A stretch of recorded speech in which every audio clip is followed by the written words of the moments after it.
नमस्कार, मैं रवि कुमार। आप लोग सभी का स्वागत है आइडिया विजडम में। Push yourself because nobody is going to do it for you. एक राज में एक प्रतापी राजा राज किया करते थे।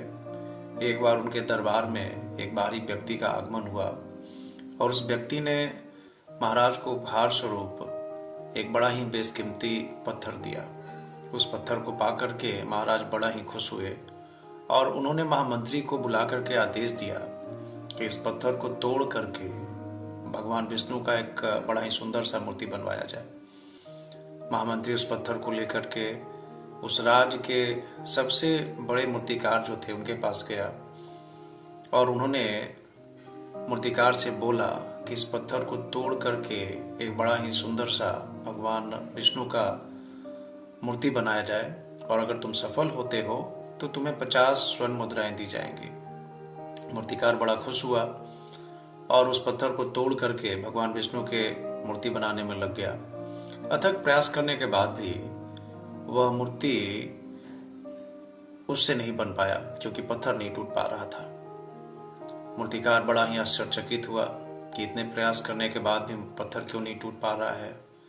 फिर मूर्तिकार ने सोचा कि चलो एक लास्ट प्रयास करता हूं, अगर इस प्रयास में पत्थर टूट जाता है तो ठीक, नहीं तो फिर इस पत्थर को वापस महामंत्री जी को कर दिया जाएगा। लेकिन फिर उसने सोचा कि मैंने इतना प्रयास किया फिर भी यह पत्थर नहीं टूट पा रहा है, तो क्या गारंटी है कि एक लास्ट प्रयास करने पे यह पत्थर टूट जाए। और थक करके वह पत्थर उसने महामंत्री जी को वापस कर दिया।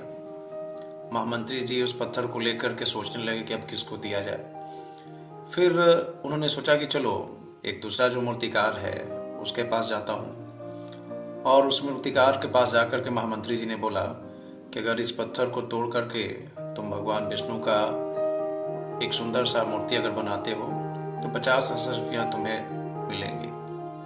मूर्तिकार खुश हो गया और उसने हथौड़ी से एक ही बार किया और पत्थर टूट गया।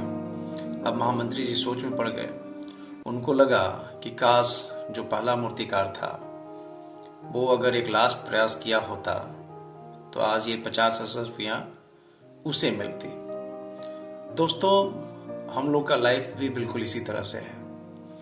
कभी भी अपने लाइफ में हार नहीं मानना चाहिए, प्रयास करते रहना चाहिए। You never fail until you stop trying. Thank you. Thank you very much.